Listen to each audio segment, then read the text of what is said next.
Dear student, आज class 11th में math में पहला चैप्टर हम समुच्चय का स्टार्ट करेंगे। देखिए, समुच्चय को इंग्लिश में सेट कहते हैं।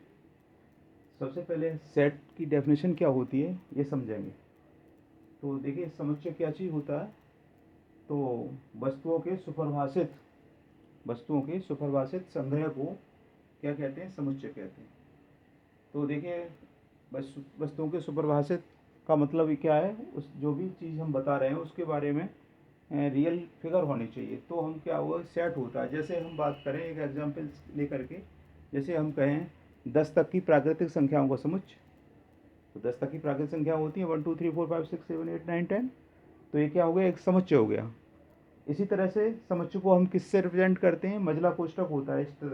ये मंझला कोष्ठक बना हुआ है, तो इसमें लिख लेते हैं हम। अब देखिए, जैसे मैं बात करूं, हम कहें कि प्राकृतिक संख्याओं का समुच्चय, ठीक है। और प्राकृतिक संख्या कितनी होनी चाहिए, 20 से छोटी प्राकृतिक संख्याओं का समुच्चय। तो 1 से लेकर के आप लिखना शुरू कर देंगे और 19 तक लिख लेंगे, तो इस तरह से एक सेट बन जाएगा, ठीक है। अब देखिए, ये अब पहले क्वेश्चन में आपको क्या करना है, कौन कौन से सेट हैं वो बताने हैं आपको। तो देखिए, पहला क्वेश्चन आपका लिखा हुआ है निम्नलिखित में कौन कौन से समुच्चय हैं ये बताना है। तो लिखा हुआ है जे अक्षर से प्रारंभ होने वाले वर्ष के सभी महीनों का समुच्चय। यानी जो महीने जे से शुरू होते हैं, जैसे पहला जनवरी है तो जे से शुरू होता है, जून है जे से शुरू होता है, जुलाई है जे से शुरू होता है। तो ये महीने हो गए आपके जनवरी जून जुलाई। तो इसका मतलब है इनका वेल डिफाइंड है, यानी सेट बनना है, यानी जो बात कही जा रही है वो सही है। तो इस तरह से एक सेट में बंद कर लिख देंगे तो ये क्या हो जाएगा, एक समुच्चय हो जाएगा, ठीक है। अब आगे चलिए, दूसरा वाला दिया हुआ है भारत के 10 प्रभावशाली लेखकों का संग्रह। अब हम प्रभावशाली लेखकों की किस तरह से हम उसकी क्वालिटी देखें, तो हम नहीं देख पाएंगे किस तरह से प्रभावशाली माने लेखकों को, तो इसलिए ये समुच्चय नहीं होगा। तो लिख देंगे ये समुच्चय नहीं है। अगला देखिए, दूसरा क्वेश्चन क्या है।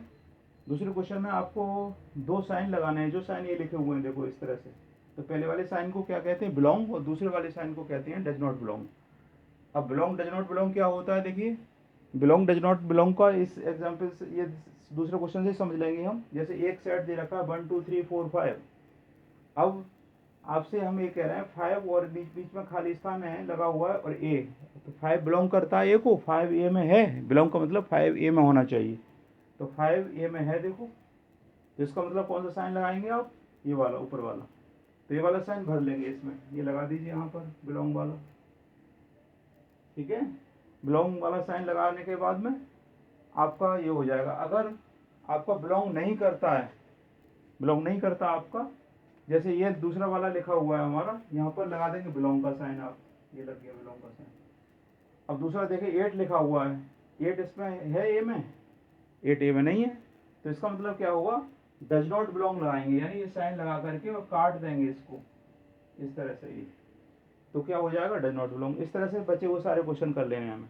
तीसरा क्वेश्चन क्या है, देखिए तीसरा क्वेश्चन ये लिखा हुआ है, एक सेट दिया हुआ है, उसको पढ़ना सीखिए। पहले क्या लिखा हुआ है, ये लिखा हुआ है एक्स सच दैट, एक्स एक पूर्णांक है और एक्स की वैल्यू क्या है, -3 से बड़ी है, बराबर है और 7 से छोटी है, ठीक है। तो इसको क्या है, रोस्टर रूप में लिखना है।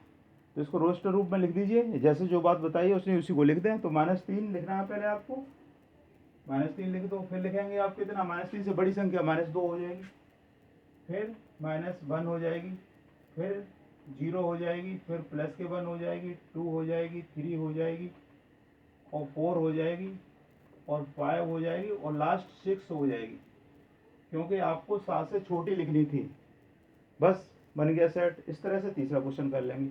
ये समझ में आ गए होंगे आपको। एक्सरसाइज में ये क्वेश्चन बचे हुए सॉल्व करिएगा। थैंक्स।